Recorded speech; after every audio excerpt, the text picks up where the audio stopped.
think that means we're ready. Well, welcome everybody to the 2025 Kenowa Hills Athletic Hall of Fame. Welcome back to Kenowa Hills High School, where some of our newest inductees all made incredible memories, as well as several staff that I know are here.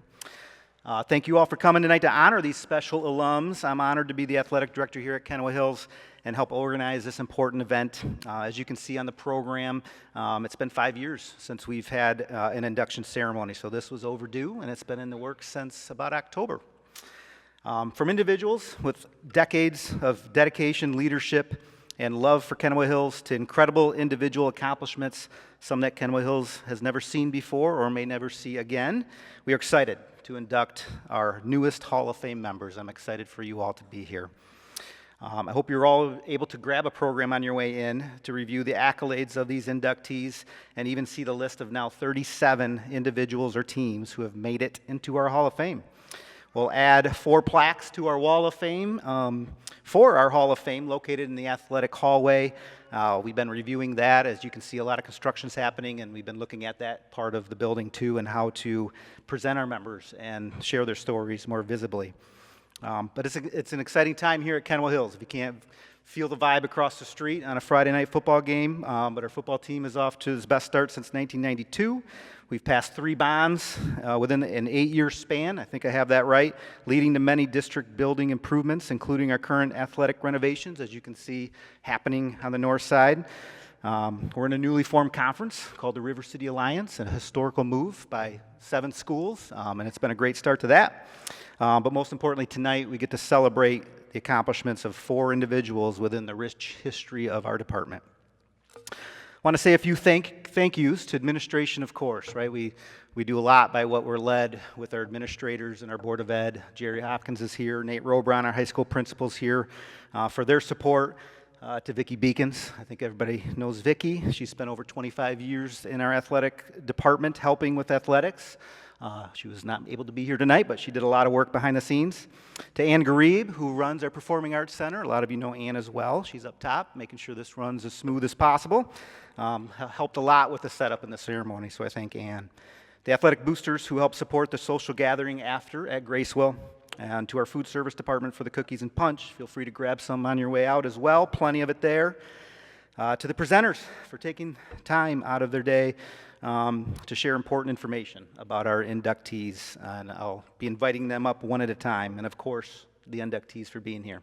Never worried about them all showing up, but they're all here and we appreciate them coming. So, to the Hall of Fame Selection Committee, and this is a committee that really takes us seriously in trying to make the best decisions that we can, because it's not easy, right? A lot of great athletes, a lot of great accolades, but the committee involved our longtime coach and 2018 inductee, Dick Klebeck, who's up here to help present, 2006 inductee, Jill Cook, longtime athletic director and current middle school principal, Eric Hake, longtime gymnastics coach, Brenda McDonald, and past athletic director and current assistant principal here at the high school and current track coach, so we might talk to you, Donavan, Charlie Odell. So we appreciate their time and the input that they had within this class. I know Eric and Charlie are over there helping me in my absence with what's happening across the street. So for our inductees, and I have a little bit of this was more for me probably than anything of how the night was going to go.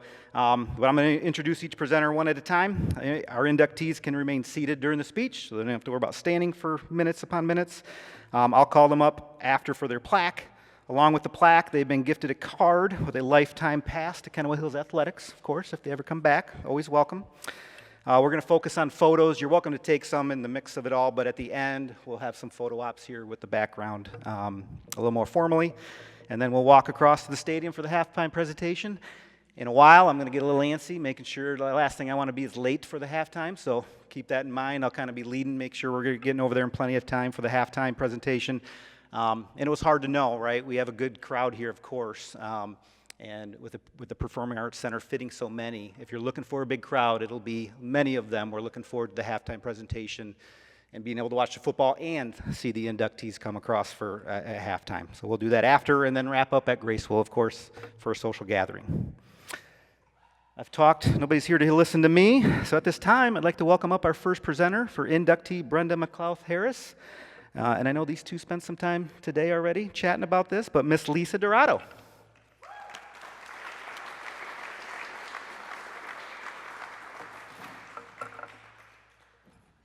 It gives me great pleasure, and I am honored to speak on Brenda's behalf. It's wonderful when past students and teachers can become best friends. We have known each other for 55 years, and I'm only 55. How did that happen?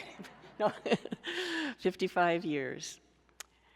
In 1969, there were no girls' sports. We had GAA, which was Girls Athletic Association. Brenda excelled in multiple sports, earning varsity letters in volleyball, basketball, softball, and tennis. Her junior and senior year, Kenowa recognized girls' sports, and Brenda served as a team captain and high scorer in basketball, pitched in softball, and played at #1 singles position in tennis. Her dedication and versatility earned her the very first Athlete of the Year trophy for girls at the 1973 Spring Sports Banquet, a testament to her outstanding achievements. Even before tennis courts were available on school grounds, Brenda and I worked alongside to mark the parking lot for tennis courts in 1972. I think our hands are still white with paint from marking the courts.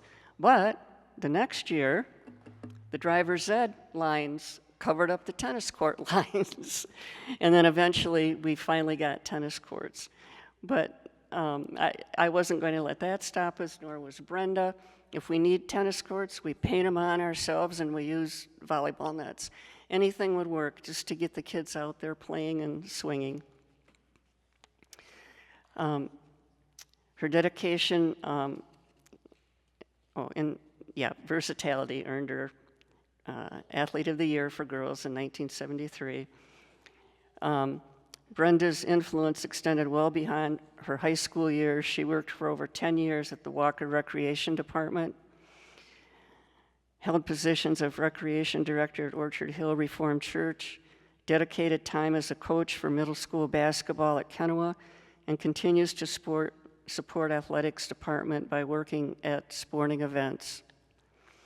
In recognition of her significant contribution to Kenowa Hills athletics, Brenda was nominated to the Hall of Fame. It first began in 1980. However, due to the lack of an official all-conference selection for female athletes at that time, her extraordinary achievement went unrecognized. It's time that Brenda receives the honor she has more than earned through her dedication, leadership, and tireless efforts, both as student and athlete and community member. Congratulations, Brenda.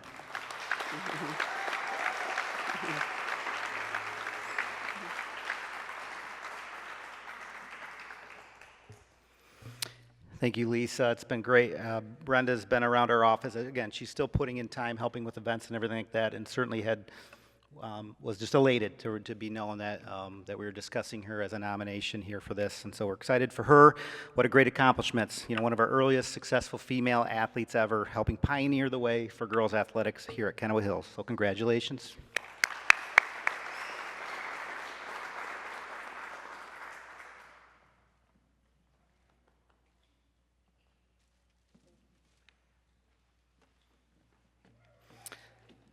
Now I'd like to welcome up our next presenter. He's going to be up here a few times. For inductee Jodie Haines, Mr. Joe Haines.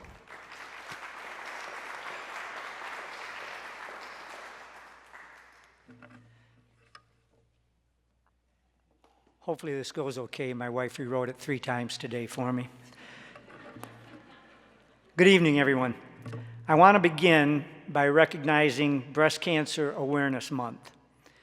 We are most proud of Jodie's status as a previvor and how she has weathered her entire journey since learning she was positive for the BRCA1 mutation. Her grace, strength, and courage has been remarkable. Now, let me just say what an honor it is to be standing here tonight as we induct my daughter Jodie into the Kenowa Hills Hall of Fame. As both a dad, As both her dad and at times her AAU coach, I've had the privilege of witnessing her journey up close, both the beautiful moments and the occasionally stubborn debates. Let's just say coaching your own daughter can present its unique challenges.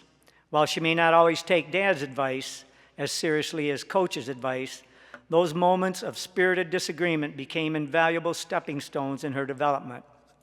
Every little disagreement we had over working harder at practice, over missed free throws or turnovers, contributed to the athlete she became. Today, Jodie's achievements verify the dedication she poured into her basketball and volleyball careers, and they illustrate the age-old saying, hard work pays off. On the basketball court, Jodie wasn't just a participant, she was a feisty competitor. She was a 4-year varsity starter from '99 to 2002 and played a pivotal role in helping her team win 2 district championships. She finished her high school career with an impressive 1,045 career points, placing her second all-time in the school's history. Her talent didn't go unnoticed, earning her the title of Team MVP in 2002, and she achieved all-conference honors for 3 consecutive years. Her senior year brought even more accolades as she earned All-Area First Team and was named All-State Honorable Mention. Setting the bar high academically as well, she was recognized as All-State Academic in 2001 and 2002. And Jodie wanted to make sure I expressed her gratitude to her high school coach, Dick Klebeck, and her teammates who were instrumental in helping her reach her potential. 2 other people contributed to Jodie's development. Her sisters, Jeanette and Jacqueline, out here, both who graduated from Kenowa Hills. They challenged her and encouraged Jodie to be the best she could be. They were her biggest cheerleaders. And I can't leave out her mom, Julie. She takes credit for Jodie being a great shooter because she would rebound out in the driveway for her. But basketball wasn't where Jodie's athletic accomplishments ended. She also made her mark in volleyball, where she was a 3-year varsity starter, earning all conference honors and again being named Team MVP in 2002. This well-rounded ability ultimately earned her the title of Female Athlete of the Year for the class of 2003. And to cap it all off, she graduated as valedictorian. Now, while I'd love to take credit for those brains, let's be honest, she definitely got those from her mother. That's the part Julie rewrote today. Jodie's journey didn't stop at Kenowa Hills. Following her passion for basketball, she received a full scholarship to Hillsdale College, where she continued to shine. As a 4-year starter, Jodie again surpassed the 1,000-point mark in her college career and was named second-team All-Conference in 2006 and made the All-Defensive Team in 2007. She even took on the leadership role of team captain for 3 years. I'd say those are some pretty commendable achievements in the arena of college athletics. Now, beyond the statistics and awards, what stands out most is Jodie's tenacity and unwavering commitment to chase her potential. Every parent dreams of witnessing their child pursue and realize their capabilities, and Jodie has exemplified that beautifully. But Jodie's success extends beyond the court. She has also carved out a successful accounting career with her CPA as a director of internal audit and then finance transformation lead at Central Insurance Headquarters in Van Wert, Ohio. As a supportive wife to Keith, the head football coach at Van Wert, she is there for him through the highs and lows of coaching life. Keith is unable to be here because he has a game tonight. I can attest to Jodie's commitment, whether it's bringing donuts for the team on Saturday mornings or welcoming players into her home. Jodie and Keith make a dynamic coaching duo, as together they've started a girls' youth basketball program in Van Wert. And as a mother, Jodie is a whirlwind of energy, with her children, Molly, 14, Natalie, 12, and Logan, 10, who are all out in the seats here. Each participating in 3 sports, Jodie is perpetually on the go, expertly juggling events and rides. Julie and I continuously admire her ability to keep the family organized, though I have to admit, that Keith is one of the most organized individuals I know. Tonight is not solely about the statistics or accolades. It's about honoring Jodie's leadership, dedication, and the countless hours of hard work she committed, even when no one was watching. As her father, I stand before you filled with pride, knowing the drive and heart she embodies. So, ladies and gentlemen, please join me in celebrating the remarkable achievements and the unwavering spirit of my daughter, Jodie, as we welcome her into the Kenowa Hills Hall of Fame. Thank you.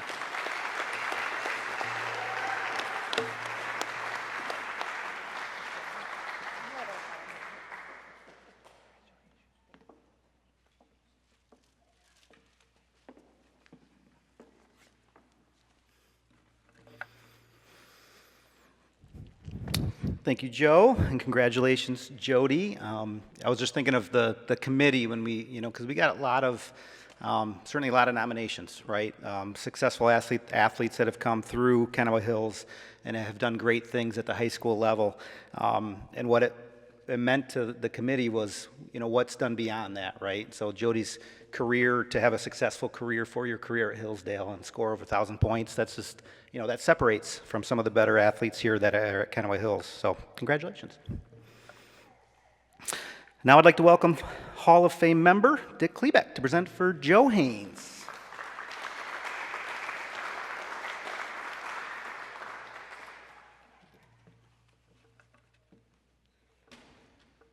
Good evening, everyone. It is an honor and privilege to introduce our next 2025 Hall of Fame inductee, Joe Haines. He is known as Mr. Haines, Coach, or Uncle Joe to many in the audience, and just Joe to most of us. When I was asked to be Joe's presenter, I was told to try and keep my introduction under 10 minutes. As I woke up last night in the middle of the night thinking about my introduction, it kept running through my mind that what I had written about Joe was just not enough. How do you explain in 10 minutes a career that has spanned 40 years in so little time? But I'll do my best. Thoughts that kept coming back to me in describing Joe were time, effort, energy, and passion. These are what Joe Haines is all about. He puts in the time, the effort, his energy, and all with passion for everything he does. As I share with you a few of Joe's accomplishments over the years at Kenowa Hills, know that they are just a small part of his legacy he left behind. Joe grew up in Michigan Center and graduated from Jackson Lumen Christi High School in 1971. He received his bachelor's degree in education from Albion College, where he also played varsity baseball. He received his master's degree in education leadership from Eastern Michigan University and taught and coached at Holly, Lumen Christi, Napoleon, Mason before coming to Kenowa Hills in 1988. I first met Joe when he was hired as a math teacher and coach for the varsity boys basketball team. He inherited a basketball team that had a 1-20 record the year before he was hired. But within 2 years, Joe led the Knights to 2 district titles and a regional final. His coaching record from 1988 to 94 was 58-55. During his years at Kenowa Hills, Joe coached varsity boys basketball, was an assistant varsity football coach, a middle school cross-country coach, and 7th grade girls basketball coach, as well as coaching numerous youth sports over the years. Joe worked in education for 40 years as a math and a PE teacher, middle school assistant principal, middle school principal, athletic director, and community education director. Some of his biggest achievements was as high school athletic director from 1995 to 2009, where he initiated many new programs. He worked to join Kenowa Hills with a Granville and a co-op for gymnastics, swimming and diving, and water polo. Joe also implemented new programs for boys and girls bowling, competitive cheer, and girls soccer. He brought state final tournaments to Kenowa Hills in competitive cheer and gymnastics. Joe was awarded Athletic Director of the Year in 2001 by the West Michigan Officials Association and received the Allen W. Bush Award in 2007 by the MHSAA. Joe's work ethic is an example of what an individual strives to be. He spent countless hours at athletic events, school functions, and meetings. Joe taught me why have others do things when you can do it yourself. Joe has dedicated his life to helping and leading others. No matter what side of a discussion or dispute, Joe always tried to make you feel like you won. Not only did Joe become a Kenowa Hills Knight when he was hired in '88, his wife Julie took a position at Kenowa Hills as an elementary school teacher and contributed to our students' futures for over 24 years. Their three daughters, Jeanette, Jodie, and Jacqueline, who also became Knights, attended Kenowa Hills, with all three being outstanding athletes that graduated as valedictorians of their classes. To say that Joe and Julie have led a nomadic life is an understatement. Along with their former stops at Holly, Jackson, Napoleon, and Mason, they have lived in Walker and Hudsonville, and since retirement, South Bend, and finally, St. Joseph. I believe the last move was because Joe thinks they named the town after him.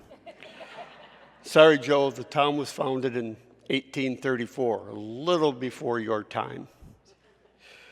These days, you can find Joe working on the sidelines of Notre Dame football games, visiting his kids and grandkids out of state, walking and enjoying his time by the water in St. Joseph, and spending his winters at their condo in Florida. Joe's most important things in life are his dedication to his family, friends, and faith. I can think of no other more deserving individual than Joe Haines to receive this honor. At this time, please welcome into the Kenowa Hills Hall of Fame my mentor and friend, Joe Haines.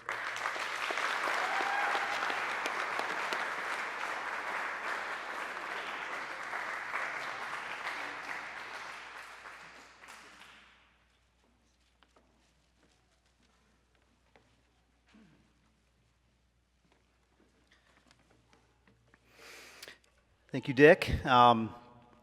For those that don't know, I've been in the district since 2012, principal at Zinser Elementary, and I had the great pleasure of working with Joe for a few years there before he retired. So, and what a legacy he left, not only him and his family within athletics, but our entire district. So congratulations, Joe. And finally, I'd like to welcome at the end down there, Russ Gerbers, to present our final inductee of the night, Donavan Brazier.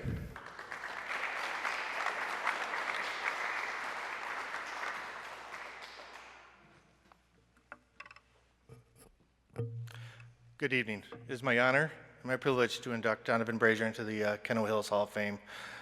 When I got the messenger on Facebook from Mr. Willick here, I was honored and privileged. I was excited, like, get to induct Donavan. What an awesome feat. Then I sent the message and I thought, how do you induct someone that has such an outstanding career, which is still going on today? So I kind of put my thoughts down on paper, went over on my drive to work and back from work and how I was going to approach this. So I figured I'd start off with the list of accomplishments, and it's going to take a second. Donavan was a 4-time cross-country varsity winner, a 4-time track and field varsity winner, 3 times all-conference in cross-country, 4 times all-conference in track and field, 3 times all-area in cross-country, 3 times all-area in track and field, 2 times all-state in cross-country, 3 times all-state in track and field, 2 times state track and track and field. He was the 2014 New Balance National Champion, the 2015 Brooks PR National Champion. He was the 2016 NCAA Champion, as well as record holder in that race. He won the 2019 U.S. Championship and the 2025 U.S. Championship. He won the 2019 World Championship, as well as setting the American record in that race. He also was a member of the 2x400 at the World Championships that same year, and they won that. That record just recently got broken as well. And he is also currently a U.S. record holder and world record holder in the indoor 600-meter dash. That was just his accomplishments. The list is long. I'm sure I'm missing some, Donovan. I apologize. But what I want to tell you is Donavan embraces what it means to be a high school athlete. Many times today you see athletes specializing in one sport. They're doing AAU, they're doing all these different things. Donavan embraced what I consider a high school athlete. His freshman year, and the picture up there is not Donovan's freshman year, I can tell you that right now. I almost sent it to you, Mr. Willick, but I figured I'd save that one for later because we're going to pull that one out at some point in time. But Donavan probably stood about 5'2", all legs, very skinny, maybe 110 pounds soaking wet. Very first cross-country race, this kind of give you, my goal of this is kind of give you a life of Donavan Brazier and how he grew up to the man he is today. But his freshman year, very first race, he was the last runner on the Kenowa Hills team to cross the line. He would have taken 7th in the girls' race that day. And if you would have told me he was going to grow up to be a world champion, I would have kind of looked at you like, maybe, we'll see. He had a great, that freshman year, he did grow great, had a great progression as he went through. His regional, he ran the JV regional race that his freshman year and actually ended up winning that by over 50 seconds. So we put him on the varsity team for the regional meet, and he did very well there. In track his freshman year, he wasn't the fastest on the team in the 400 or the 800. He was actually the 3rd fastest kid in the 400 and the 4th fastest kid in the 800. And I tell you that not to tell you, you know, he started off awful and just matured, and you can tell when he stands next to me, he's like this tall now. But he worked hard that freshman year. He grew both as a young man as well as an athlete, and just the mental toughness to get better every year, put in the work. And he carried that way into his sophomore year. And his sophomore year, you start to see him progress. He ended up being the 2nd runner on the cross-country team that year, qualifying for state, placed 100 in some place, but that didn't discourage him. And then his sophomore year track and field is kind of what I consider where he started to break out. He started the year off, he ran the 800 primarily for us in his sophomore year, and then he got to the conference meet. And he's looking great. He's in 2nd place, coming down the home stretch. He pulls up next to his teammate and then slows down and lets his teammate win the race. He was a senior. He was going for the triple, trying to win the mile, the 800 and 2 mile. And Donavan let him win that race because during this time, Donovan's done a great job building relationships with his teammates, and he knew how special that would be for him to win all 3 races. Little did he know he would chew you out later for not letting him win, because that was not who he was. But that set him up for regionals that year, and the story goes for regionals, Donavan slid in 3rd place at the regionals, making the qualifying for state by like 1/10 of a second, just barely qualified for state.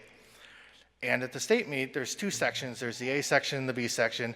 The A section is the slower group, and then the B section is the 1 through 16, the top 16 runners.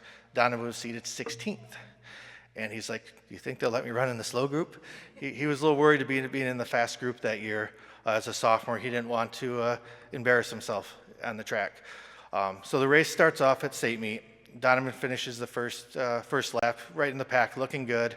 They came around the corner going into the 2nd lap, and someone cut Donavan off, had to break his stride. And those of you guys that know when you run that competitively and you break your stride, it throws you off a little and you got to regroup. Well, whatever that was that happened kind of set Donavan off, and he took off, almost catching the entire field. In his sophomore year, he ended up taking 2nd in state in a 154, which was quite an accomplishment for a sophomore. He's looking good, and we're like, okay, you dropped 5 seconds in one race, not bad. So then he starts his junior year. He's putting in the work now. He's not loving cross country, but he knows by running cross country, it sets him up for a great track season. So he competed in cross country and worked really hard that whole year. He ended up qualifying for state, took all state that year. He placed 20th at the cross country meet. And then he went into his junior year of track season. Expectations were high for him. You know, state runner up the year before. And he kind of lived up to those expectations throughout the season, pretty much winning every race he ran. He got to the state meet. He won the state meet in 150, setting a new state record. But the thing I remember most about that, after the race, Coach Winnie, who's in the audience today, we talked to him, and we're like, you need to run at the New Balance Nationals. And, you know, we kind of had to coach him a little, and he had a deal. He goes, I'll run, but we need to bring in a relay team. So one thing that Donavan is high school sports is important is that teamwork, that team, and building those relationships. And that was very apparent that Donavan wanted to bring his teammates with him to that race. So we looked at our team. Our team consisted of we were a pretty talented team back then. So we had some really good runners in the 200 and the 400. So we did the SMR relay, which is a 200, 200, 400, 800. Obviously, Donovan's run the 800. The interesting thing is that race was the night before the Open 800 final. So you got back-to-back races for Donavan. His relay team did a solid job. They got him to the baton. Maybe not the place we wanted him to be, but he was in the mix. And Donavan ran that baton around that track in a 1:48, almost winning the race. Unfortunately, we had a little technicality with a handoff, so we got DQ'd. But the buzz was there. The next day, the 800 came. I was in the stands in the corner, and I was talking to a couple of college coaches, and they're like, "There's a kid that ran a 1:48 last night. My head coach made me miss my plane to see what he does in the Open 800. There's a lot of people excited to see Donavan run that 800, and that he did. He went around that track. First lap was a 55, and I remember the coach looking at his watch going, I don't know, I missed the flight for a 55 first lap, and I just said, just wait. Donovan's running style back then was negative splitting. He'd run the first lap, and we'd shoot for like a 55, and he'd come back as hard as he could. And he came back with a 53, ran another 1:48, and won the New Balance National Championship. But the interesting thing was we do all the awards, get the medals and all that fun stuff, and on the way home, the team's rocking out, going back to Grand Rapids here. And Donovan's phone, I think, melted that day because it would not stop beeping, not stop buzzing. And he's like, this is crazy. And that pretty much was the unveiling of Donavan Brazier, is that race and how he went back-to-back 800s. Most people know he won the national championship. A lot of people don't know the story behind that he had to run the 800 twice that day, and that really set his college career moving forward. And then we move into our senior year, which we already, we're a national record holder, we're a national champ of 1:48. We were eyeing that national record. But the stars did not align that year. We had some weather challenges. It was a very cold and windy track season. We had a race lined up. It was what was that name of that race now? I forgot the name of the race. Anyway, it was a big race at the end of the season, right before the state finals. And we were going after that 800, and it ended up being 32 degrees and windy and rainy. It's just not a good conducive temperature to run a great time. That didn't deter Donavan. He still went out and put on a show for the people there. He ran a 1:48 in the meet, which till this day they still talk about. Every time they say we were up for the 800, the record holder is Donavan Brazier, and they go into this long speech about you, Donavan. But he had a great senior year. We were going to go after that national record, and I think we would have gotten it if we would have got a little bit more favorable conditions that year. But if you look at Donavan, as you look from his freshman year to his senior year, he didn't start off as what you would consider a world champion to look like his first year. It was the hard work, the dedication he put in to make him to where he is today. But also his friendships that he built with his teammates, and many of them are with us today. Donavan will be getting married here, and I'm expecting pretty much all of them to be there for that. The group still is very tight. So those are characteristics of why I see high school sports are for kids. It's to teach them the hard work, the building team relationships, and the perseverance. And that perseverance shows through since he left high school. His college career in 2016, he ended up setting the national record in the 800, winning the national title at the NCAA championships, and then turned pro with Nike, because when Nike calls, you come running. So he ran for Nike for many years. He still runs today. Donavan has been plagued with a few injuries. He's gotten over those. He had a little from 16 to 19 when he won the world championship, and then from 19 to just this year in 2025, he was fighting off injuries most of those times. But that's where that perseverance that he learned throughout his career came in. I was very proud when I heard you were racing again at the Toad Fest. Did I get it right? At Toad Fest, and just watching you cross that line. We talked before the race, and I told him, don't worry about the time, go out there and have fun. And then he came through in 1:44, and I'm like, he's back. He really kind of showed his dedication to the sport, his endurance, his perseverance for really taking care of things when it mattered. So I know the World Championship did not end the way you were hoping, but what a comeback. Very proud of you, and I'm honored to call you I'm honored you let me be your coach, your mentor, your friend, and your fan. Donavan Brazier, congratulations, inducted into Kenowa Hills Hall of Fame.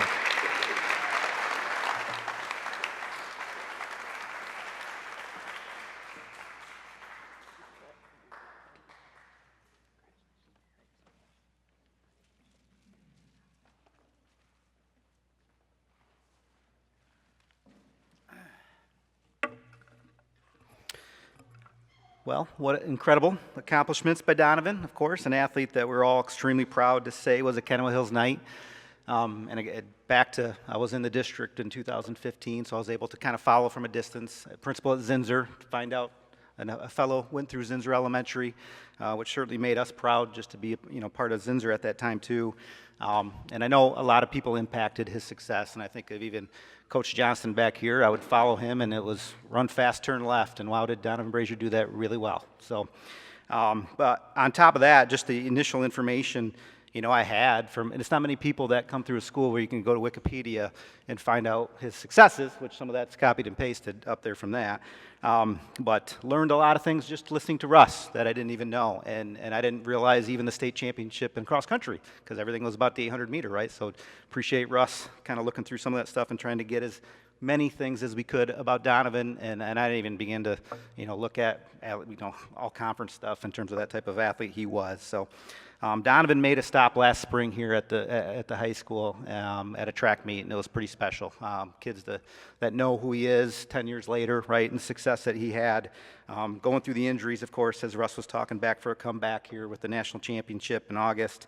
But understanding that, in my role, not only to bring back the Hall of Fame and clear shoe-in for that, but what else can we do for this community and our kids to get them believing and dreaming, right, about the things that you can accomplish? And so cool to have an athlete like that. I mean, I got a couple banners for him, and he didn't ask for any of this, of course, because he's as humble as it comes, but we got a large banner in the gymnasium. I want to start doing more banners for that type of success. We got one at the track that you can see down there, too. Created a couple street signs. So we have a street sign now coming in when you turn into Hendershot. I wish I made it bigger. And then another one over here in the athletic entrance. Again, being so proud of what he's done here and the legacy that he's given us as an athlete. So congratulations once again, Donavan Brazier.